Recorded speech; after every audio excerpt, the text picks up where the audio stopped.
Zion Global Ministries way. Hey, Zion Global Ministries way.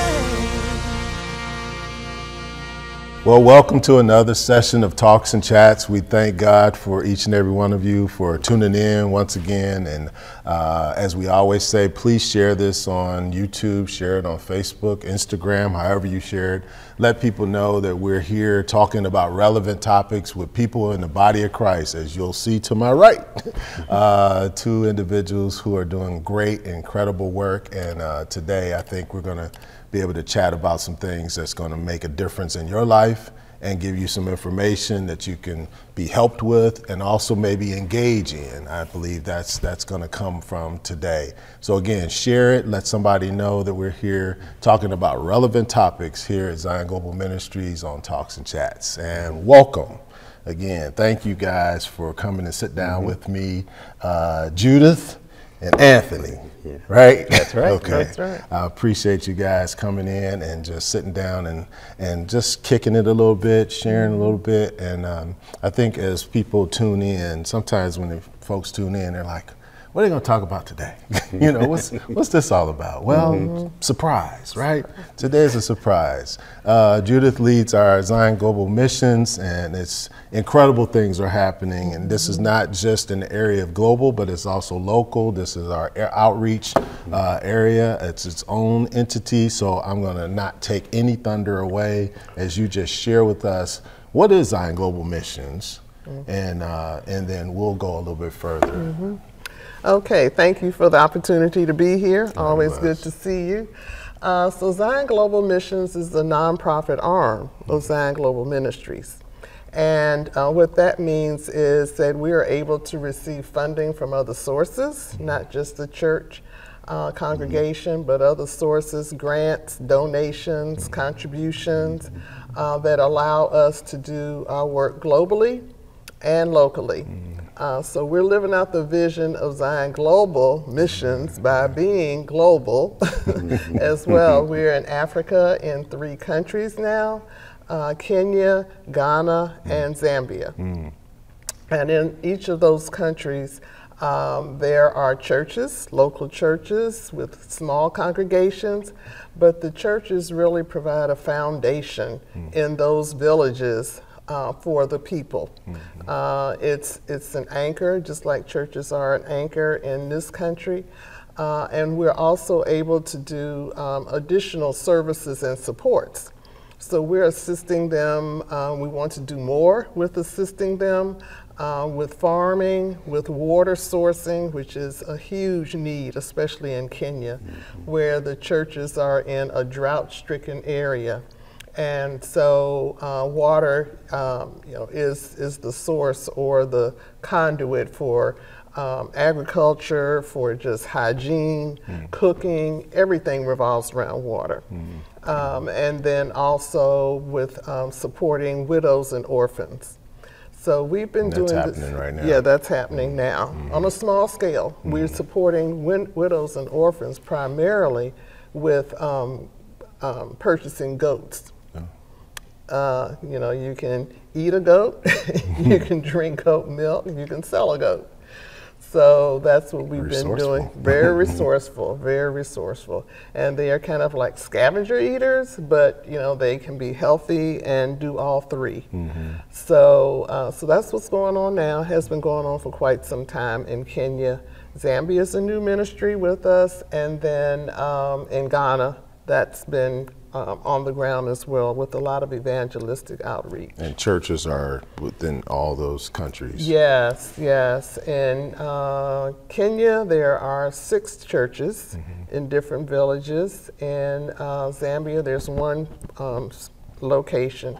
And in Ghana, the pastor travels to parts in northern Ghana. So we're not in Accra, which everybody's kind of familiar with Accra, but we're in Tamale. Okay. Yeah. So Zion Global, Zion Local. Zion Local. So right now, the main effort there is through Project Lift, which we're doing in conjunction with United Way, in partnership with United Way of serving families in Hamilton County, households in Hamilton County. We are also just, I guess, recently launched the Blessed to Be a Blessing, food pantry and clothing source, which is based here on the campus. And then we have a new project that is lifting off very soon. Yes. Also, thankfully, with funding from United Way, with the Black Empowerment Works program. And that work is being led by my partner over here, Anthony Edwards, partner in work. Partner in work. That. My partner. Partner in work. Which kind? No, just joking. Yeah. So we're excited about that, and Anthony can great. share more That's about that. great. Yeah. If you could share Yeah, just so a little bit about it. the latest program is it's called Wellness and Workforce Development, and the premise behind it is that we want to actually reach out to the first demographic is like the 18 to 25 year olds, and we want to make this a modular approach. But first, we want to go after the wellness side of it. So we just understand that most of our young folks, haven't been to the doctor very much. So we want to go ahead and bring in and start to do some physical assessments on them first. So you're saying and health, then, you're talking yes, health. Yeah, Okay. yes. Okay. And not only that, but we want to do some things on the mental health side as well, some assessments. And then from there, when we talk about this process overall, we want to do some interpersonal skills development as well. So once we kind of get those things going in the beginning, then we kind of transition it into the first module that we're kicking off here. Now I'm saying this is a modular approach because we are actually going after some of the construction trades first. And this is meant to be like a quick introduction. So like a 5-week program is what we're designing this to be. And part of it is going to be some classroom portions of it. Part of it is going to be hands-on, and then we want to have a small project to come out of this as well. Now we have some other partners that are in this with us. So we've got St. Monica's right now out of Lincoln Heights who has partnered with us, and then we have Emmanuel Temple. Out of Mount Healthy that is partnering with us as well. And so what we have is the classroom time, between the classroom time and the hands-on portion of this, what we expect to have happen is that we'll have our graduates come out with at least a OSHA 10 certification in construction. So that's saying that they have the basics that they need to operate safely on a construction site. On the commercial side, we actually have some partnerships that we've set up already. We have a partnership with the Cincinnati Master Plumbers Association. So this is, if any of our graduates choose this path, then it's a 4-year paid internship that they can actually go into commercial plumbing, the heating and air conditioning, that side of it. Once they're done, if they complete the program, then they become licensed journeymen. So it's geared toward them actually passing the test so that they can be a journeyman plumber.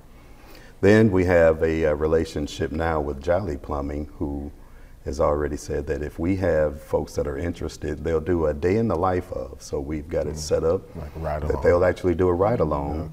And if they choose the path to go that route, then Jolly Plumbing will in turn pay for their training. And it's the same ultimate goal that they come out with being a journeyman plumber. And then just today, as a matter of fact, I had a great conversation with the Ohio Carpenters.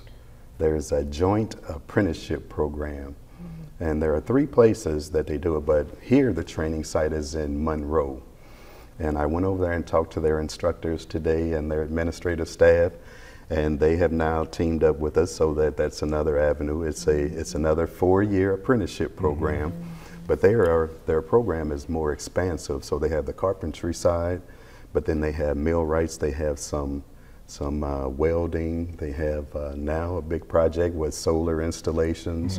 So, and you would be in the union coming out of it.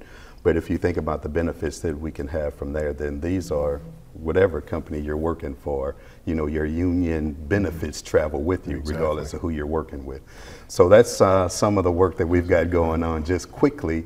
And we're about to have a session, actually, an information session coming up Monday, as a matter of fact. So next Monday. Next month. Yes. Okay. And it's going to be hosted at Emmanuel Apostolic Temple in Mount Healthy. And so what we want to do is now to build that first cohort that we want to have to come through. Now, our timeline is to kick off our first cohort sometime in the December time frame. So we would like to get it initiated before Christmas. We'll see how this kind of works in there, but that's the objective that we're after right now. You said 18 to 25? Yeah. Now we don't, you know, I'm not going to say that that's the you know, that's the boundaries, but that is actually the target group, because we want to start to get some young folks into some training so that they can develop careers outside of careers of thinking that they have to go to college to achieve. Critical. Yeah. That's, you know, that's like, that's very, very critical. Yes. I was thinking too, just in this area, you know, I was looking at kind of the schools, Cincinnati Public and all schools now, they have these alternatives that help toward graduation. Yes.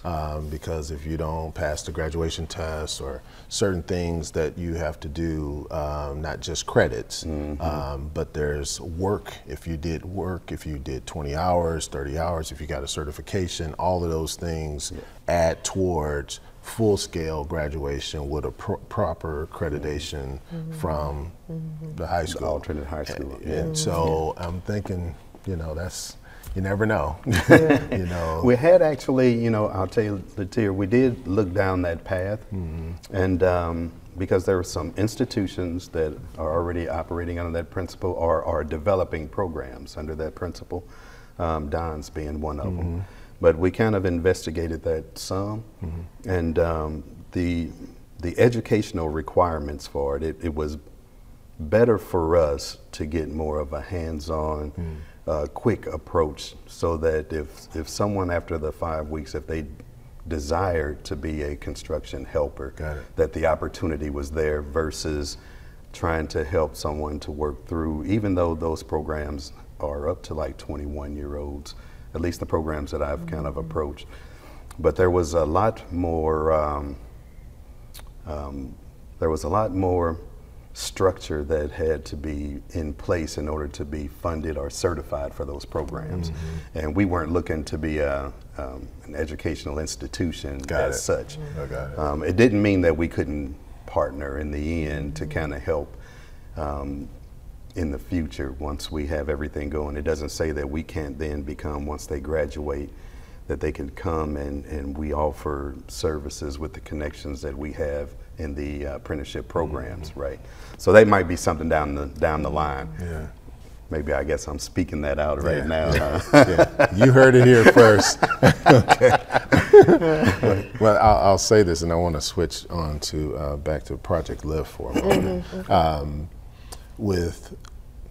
I'm passionate about this a little bit, because folks coming out of high school, prayerfully they make it out of high school, you know, but their path ahead, you know, some just, they just have no, and there's a lot of statistics that go into play on kids that come out of high school that don't go to college, you know, and then even those that go to college who don't even finish, you know, and so your intent, you know, obviously you want to be educated, get more education. There's all kinds of ways to get education, right? But if you can't afford to live, you know, and that you can't get to this lifestyle, and not talking about glam and all of the high-end things, just the basics. Can I have an apartment? Can I have a townhouse? Pay your rent every Can month. I pay my rent? Your car note Can I every eat? month. You know, or do I have to stay with mom and dad forever?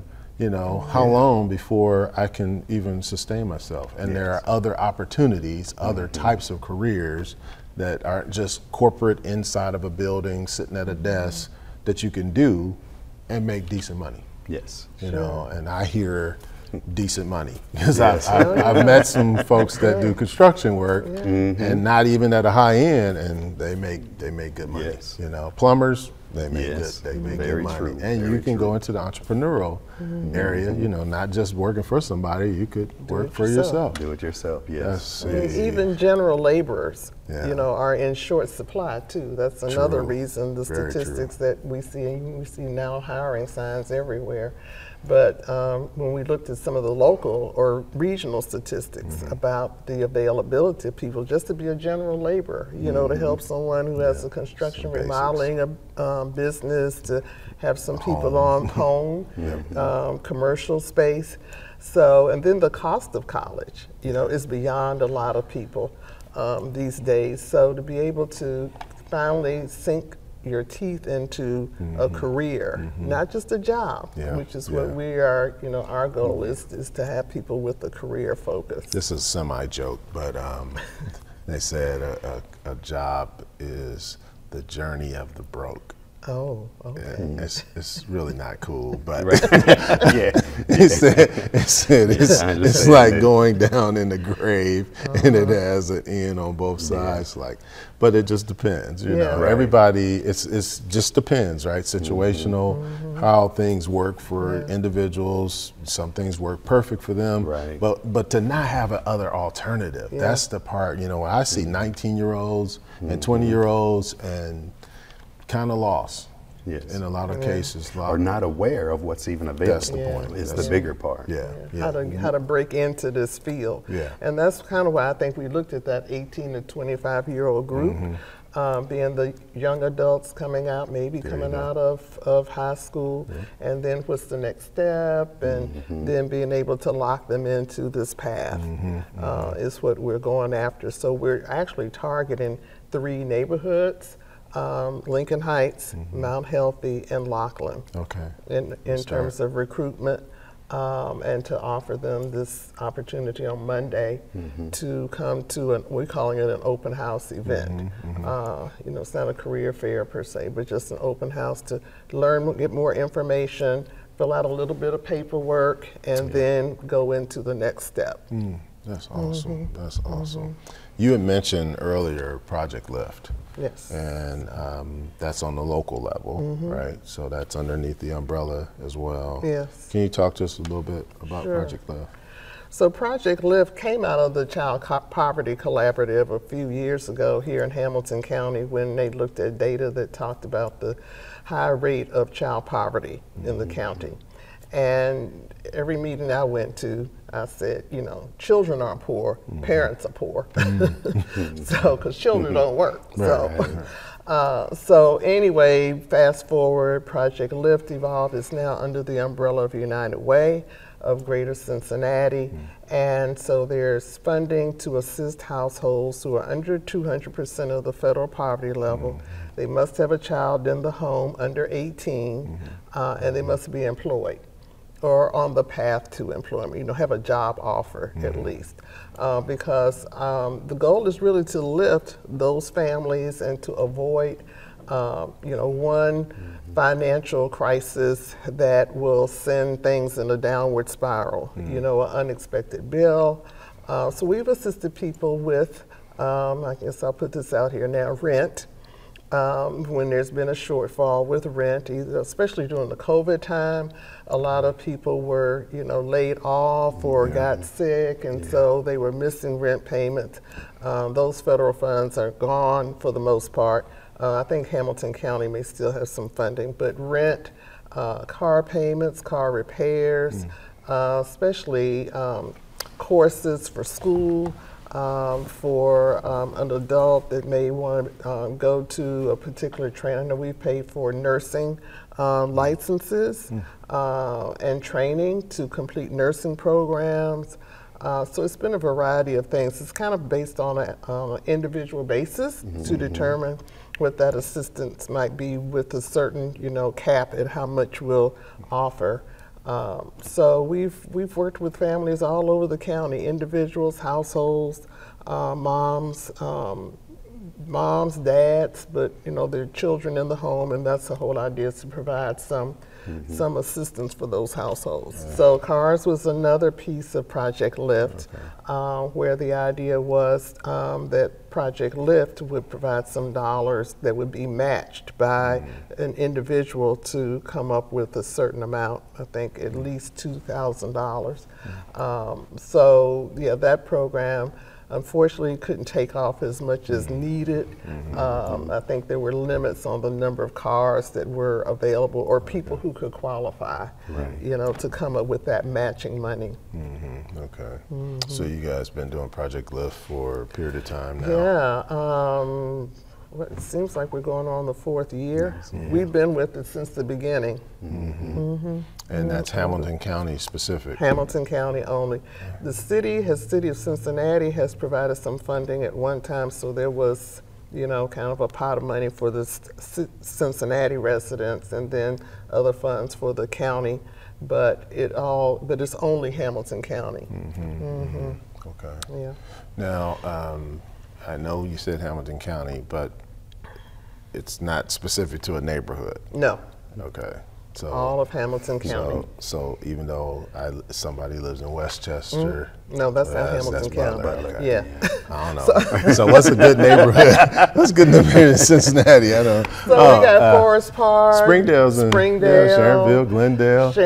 Glendale, but we can go deep into like St. Bernard's, Sailor Park.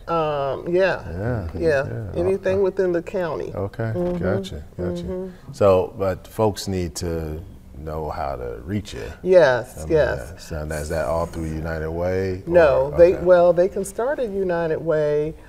People do call United Way 211 line. And then they will gather some information, and then they will place the referral. There are 20 agencies that are part of Project Lift, faith-based and the traditional nonprofit organizations. So they can go through 211. That's probably the best way, is that they call United Way 211. They can request that they be referred to Zion Global Missions, and they will indicate that, on their paperwork. So going back to the global piece for a moment, when you mention these different countries, and it's just interesting to me that you are there, that we have anything going on there. And I was kind of thinking, well, how did that open up, because Pastor had a vision, for global, but when we started, we weren't global, we had global intent, but I know things began to open up. So I don't know if you recall those specifics. I wasn't there from the very initial part of it with the ministry, but I know in Kenya, that was, I think, a result of Pastor Freddie Pipus going to Kenya as a part of a pastor's trip. And he was connected with a local pastor in the particular area where we are, Kitui County, Sekuru, which hardly anybody in Kenya has heard of.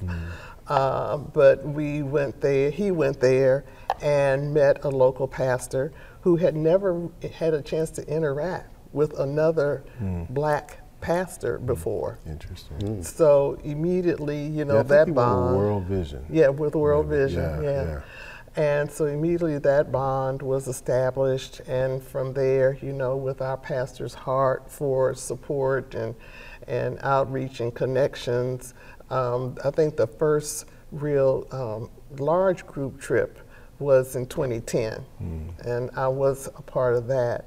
And from there, we just started building the connections. The pastors there kind of came up under the umbrella of Zion Global Ministries, and then we registered a, they call them NGOs, non-governmental organization in Kenya.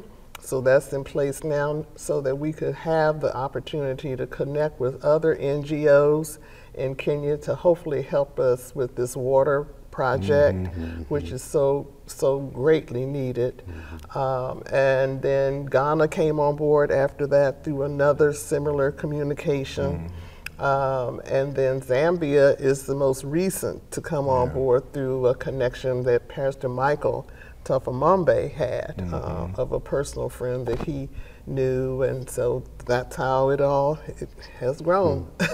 Yeah, that's just amazing because it didn't exist. No, You know, that's what I always think about, the genesis of anything, you know, and when it gets started, it's just like Zion Global Missions didn't exist, right? You know, so we're grateful to you for all the work that has been done for both of you.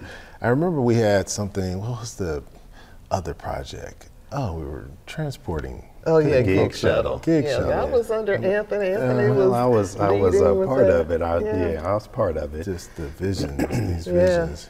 You know, is that the possibility ever coming back, or don't know?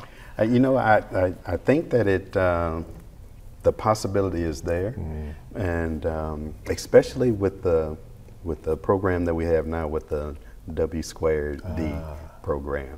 Like I'm trying to brand it now. W²D. Building your future with your own hands. That's our tagline. Really? Yeah. Awesome. Yeah. Awesome. But if we think about it, Latir, one of the biggest things that, especially in this group, is and it's always going to be this case, especially in the areas that we're targeting, is reliable transportation.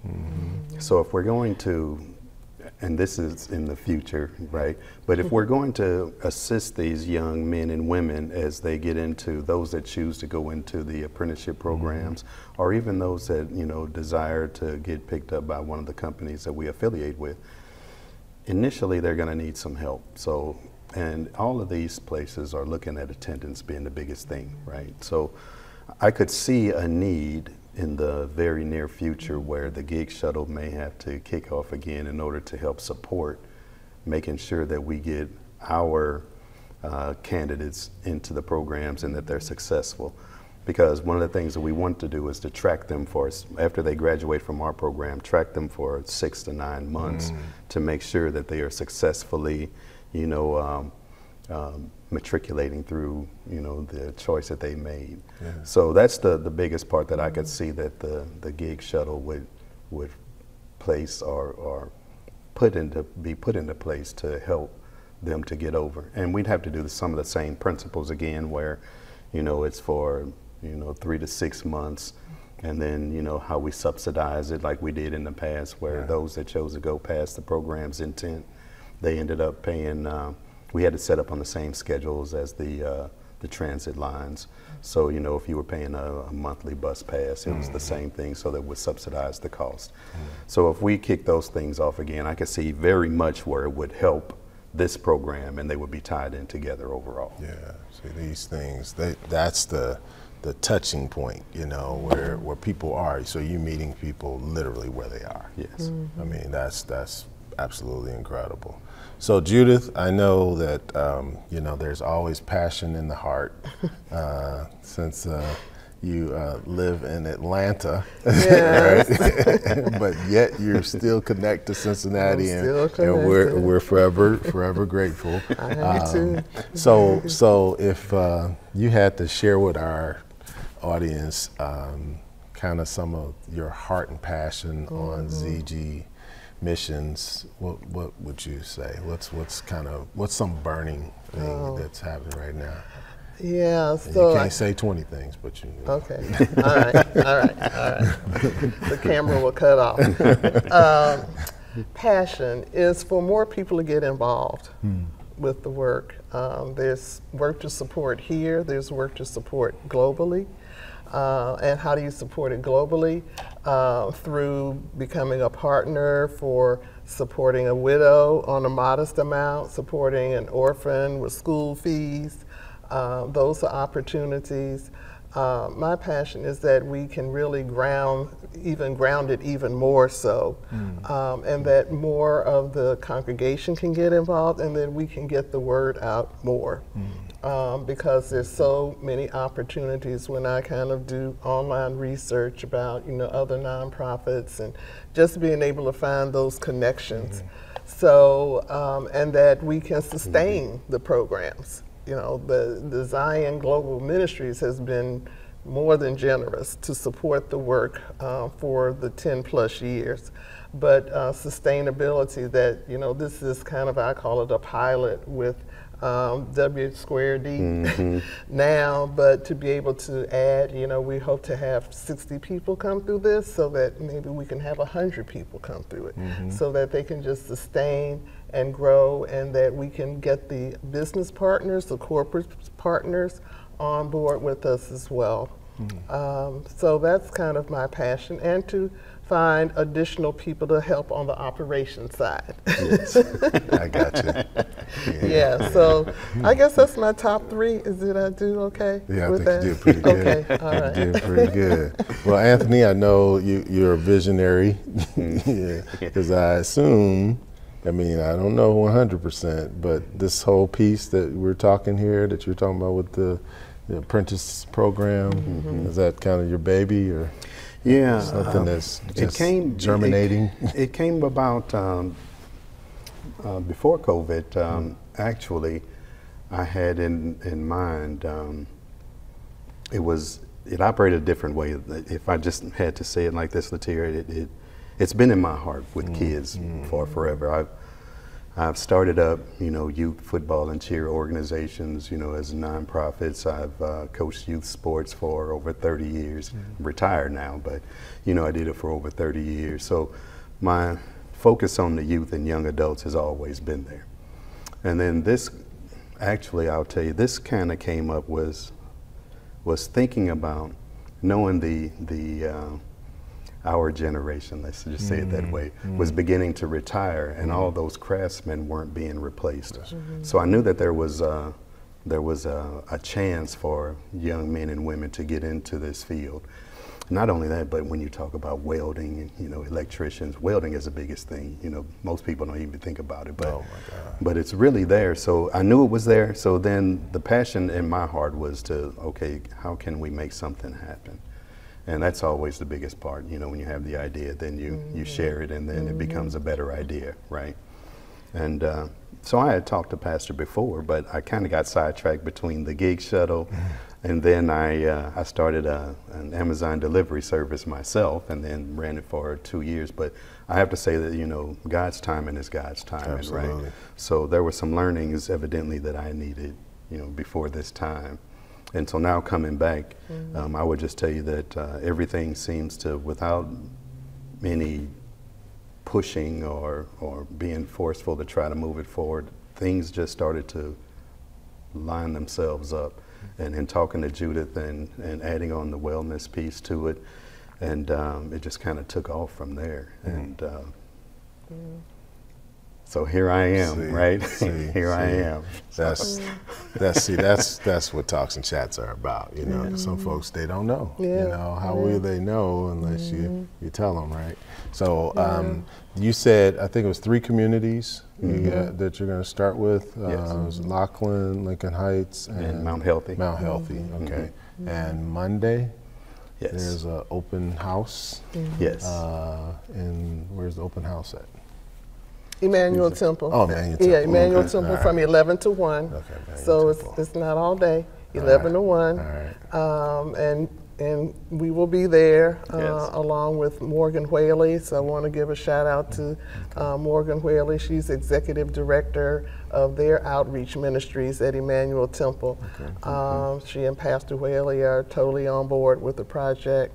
And we're bringing in a couple of other, well, at least one other organization in Lincoln Heights, the Heights Movement, That's right. which is a youth and young adult program that they're excited, and you know, this is very organic, moving as we speak. It's happening right now. It's happening right now. Even right Breaking now. news. Yeah. Okay. It's happening right now. Yeah. That's So, you fantastic. know, then too, you know, let's go back to the question that you asked both of us about just the passion, you know, the passion for helping people. When you go to Africa and you see people who have nothing, you know, and we complain about any little thing, and they have nothing, but they're at peace, and they're so appreciative of just us coming to visit them, and that they're not forgotten because the government has forgotten them.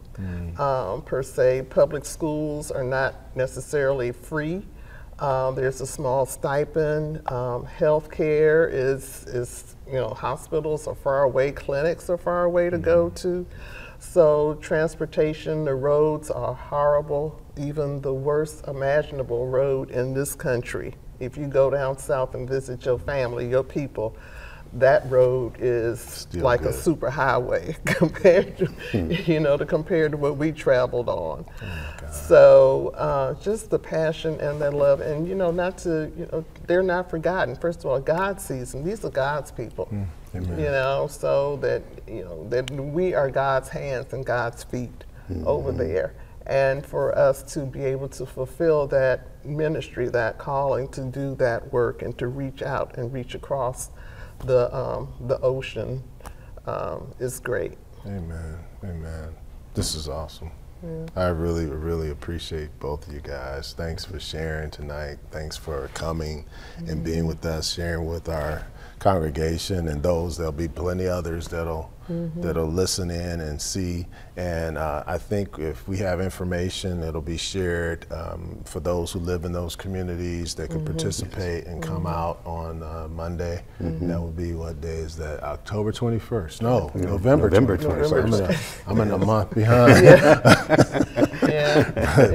But I think it's going to be an incredible time. And obviously God is opening the doors, and the timing is just right. The timing is just right. So Zion, you heard it here first. Anthony and Judith has shared. You guys share this information. Let your families know. Let somebody else know. The community knows. This is something that's coming right now, and it's going to be live and in living color November 21st. Okay, November 21st. And thanks again for tuning in. Thanks for tuning in to Talks and Chats. Peace. Shalom. Zion, go in the streets where